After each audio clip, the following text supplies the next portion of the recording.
गया Loiwal. ABP news की चुनाव यात्रा लेकर हम हाजिर हो गए हैं पावन भूमि चित्रकूट में। वो चित्रकूट जो जुड़ता है भगवान राम से, वो चित्रकूट जो जुड़ता है रामायण के काल से। ऐसी मान्यता है कि भगवान राम ने अपने वनवास का सबसे ज्यादा समय यहीं बिताया था। इस चुनावी मौसम में हम वोटरों से जानने की कोशिश करेंगे कि यहाँ के वोटर किसका करेंगे राज तिलक और किसे भेजेंगे सियासी वनवास पर।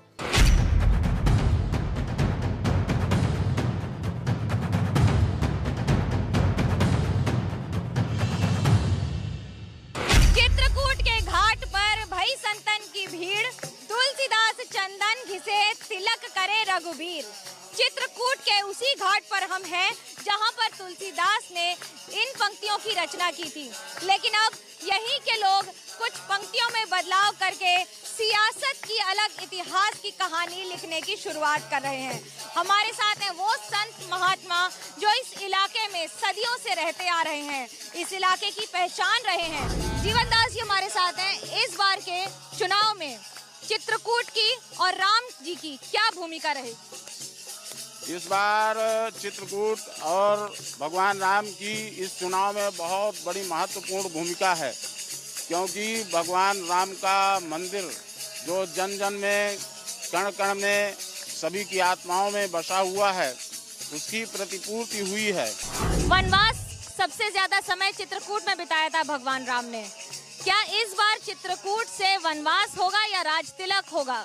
अब की बार जी बड़े भारी मतों से विजय दिलाएगी, क्योंकि 800 वर्ष के बाद कोई हिंदू राज आया है, नरेंद्र मोदी और योगी, इसलिए बड़ी भारी मतों से उनकी विजय होगी भारतीय जनता पार्टी। जनता के सामने जिस प्रकार उन्होंने वादा किया था वो साकार किया उन्होंने राम मंदिर के रूप में। अयोध्या में तो भव्य दिव्य रूप हो रहा है, लेकिन जिस समय अभी आप चित्रकूट में हैं तो चित्रकूट में अभी वो रूप नहीं देखने के लिए मिल रहा। माननीय योगी जी सरकार के दौरान जो कार्य हुए हैं एक बहुत सराहनीय कार्य है। जैसे यहाँ पे रोड के लिए और विद्युत व्यवस्था, अन्य सारी व्यवस्थाएं अब सुचारू रूप से आ रही हैं। चित्रकूट में वनवास हो या फिर यहीं से होने वाला राज तिलक, बुंदेलखंड की बात हो या फिर बुंदेलखंड एक्सप्रेसवे की बात, रास्ते कर्म से ही जाते हैं। लेकिन पार्टी और लोग भी ये जानते हैं कि कर्म के साथ धर्म का तड़का लग जाने से राजनीति के आयाम बदल जाते हैं।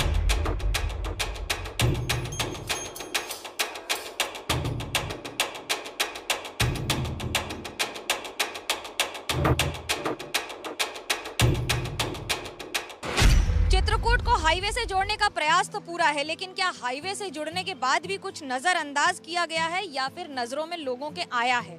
लोगों से बात करेंगे खान पान के साथ, स्वाद के साथ। यहाँ अरविंद जलपान गृह पर पूछते हैं समोसे के साथ थोड़ी चटनी डालकर चटकारे वाली कि राजनीति का क्या है हाल। समोसे से भैया बन रहे हैं, लेकिन ये बताइए कि राजनीति में किसका किसका क्या है हाल और क्या है इस बार आप लोगों के मुद्दे? हमारे हाल बढ़िया है क्या, और यहाँ विकास चाहिए, विकास होता नहीं यहाँ। यहाँ नन्ना आला है, यहाँ गंदगी कितनी रहती है, ना कम्प्लेक्स है, यहाँ यात्री लोग बाहरी आता परेशान होता है। यही मुद्दा है हमारी। महंगाई या समोसे का दाम बढ़ा है पहले से कि अभी वही है? हाँ बढ़ा है। कितना बढ़ गया? 15 के 2। 15 का 2। पहले कितना रहा? 10 के 2। 10 के 2 का 15 का 2 हो गया है। जनता कितना दे रही है उनसे भी पूछ लेते हैं। बहुत सारे लोग यहाँ पर समोसा खा रहे हैं। ये बताइए, समोसे की जो आकार होता है वो तो ट्रायंगल होता है, लड़ाई भी कुछ ऐसी है कि इस बार राजनीति में, और आपके मुद्दे इस बार क्या होंगे? जी मैम, इसमें क्या है कि ये जो पहले का साइज बड़ा था, अब इस महंगाई की वजह से साइज इसका छोटा हो गया है। अब भाई महंगाई का रिफाइन ये तेल ये सब महंगा है, तो अब क्या करे, दुकानदार मजबूरी है उसकी महंगाई की वजह से छोटा करेगा, महंगा करेगा। पहले तो 10 के 2 मिल जाते थे, अब तो 15 के 2 हैं और साइज भी छोटा है। मैम मुद्दे आपके क्या होंगे इस बार चुनाव के? मुद्दे चुनाव के इस बार रिफाइंड को लेके महंगाई और क्या नाम से पेट्रोल और डीजल, गैस सिलेंडर इतना महंगा हो गया बहुत ज़्यादा। इस कारणवश सरकार में कोई सुधार नहीं आ पा रहा है। चित्रकूट में बहुत बात कही गई है कि सुधार किया गया है, क्या हुआ है सुधार के नाम? सुधार के नाम पर तो बुंदेलखंड एक्सप्रेस वे हुआ है, डिफेंस कॉरिडोर के लिए ज़मीन चिन्हित की गई है, आज तक उसमें कोई काम नहीं चला और वो ना के बराबर है।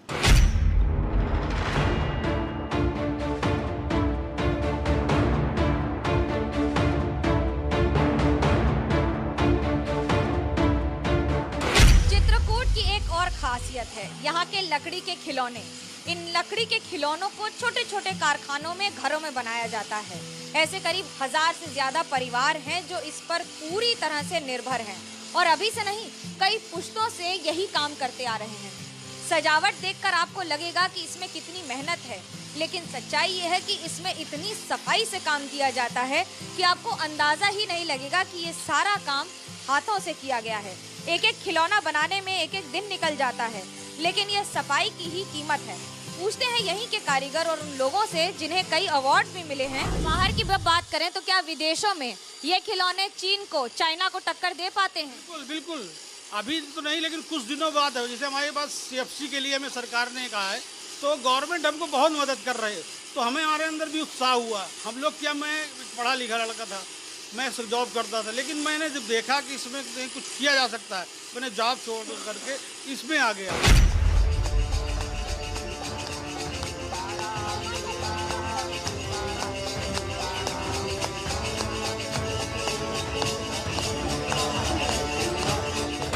यूं तो उत्तर प्रदेश में गंगा और यमुना तहजीब के नाम पर वोट बैंक की बड़ी राजनीति होती है, लेकिन इसकी शुरुआत यानी कि अधिकतर यात्राओं की शुरुआत मंदाकिनी नदी के तीर चित्रकूट से हो जाती है।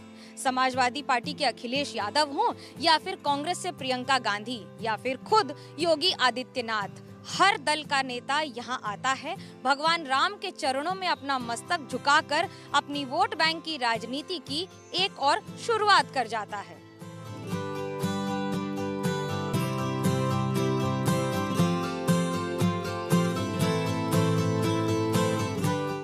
रंजना जी, ये बताइए, प्रियंका गांधी ने यहीं से शुरुआत की, ये कहते हुए लड़की हूँ, लड़ सकती हूँ। चित्रकूट की याद क्या थोड़ा देर में आई? नहीं भाई, चित्रकूट की याद देखिए, चित्रकूट ये भगवान श्री रामचंद्र की तपोभूमि है। इसकी याद हमेशा सब लोगों के दिल में रहती है। भगवान श्री रामचंद्र जी सबके हैं। यही तो आपसे पूछना चाहते हैं कि इतने वर्षों तक बीजेपी का आरोप है कि परिक्रमा करने गांधी परिवार से कोई नहीं आया चित्रकूट। ये पहला मौका है जब हुआ है, देर हुई है क्या? कोई देर नहीं है, बुंदेलखंड की ये शुरुआत है और इसके पूर्व भी हमारे आदरणीय प्रियंका गांधी जी और माननीय हमारे नेता राहुल गांधी जी हमेशा आए हैं, भगवान कामतानाथ के दर्शन किए हैं।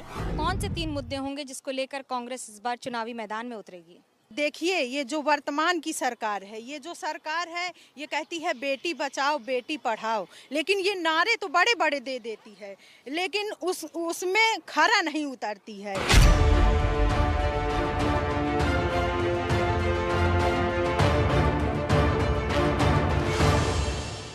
चित्रकूट वो स्थान है जहां पर भगवान रामचंद्र ने धनुष उठाया था और प्रण किया था कि जब तक रावण और असुरों का वध नहीं कर दूंगा तब तक नहीं रुकूंगा। और यही वो स्थान है जहां पर आकर हर राजनीतिक दल ये संकल्प करता है कि जब तक जीत हासिल नहीं होगी तब तक रुकेंगे नहीं, थमेंगे नहीं।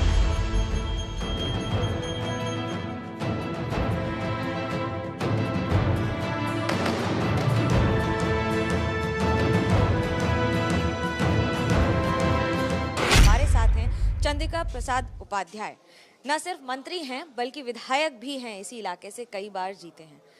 इस बार कितना कॉन्फिडेंस है कि जीत हासिल कर पाएंगे या फिर राम जी ही पार लगाएंगे?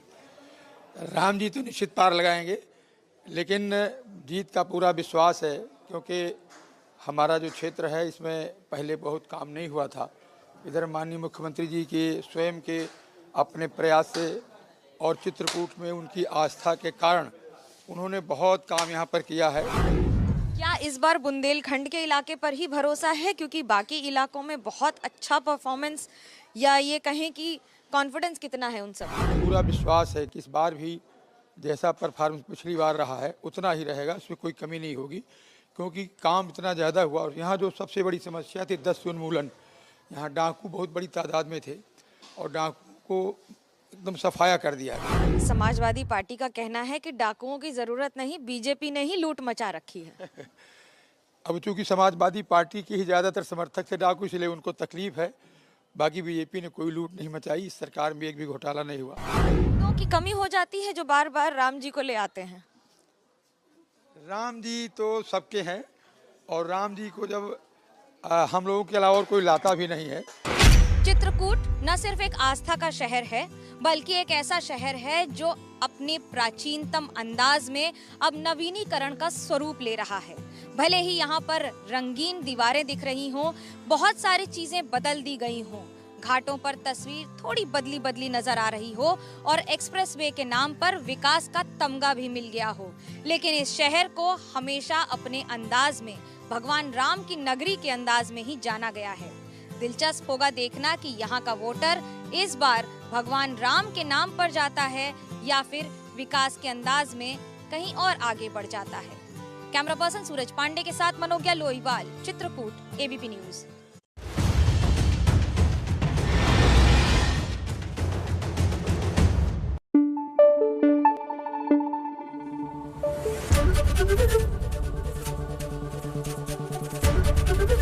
एबीपी न्यूज आपको रखे आगे।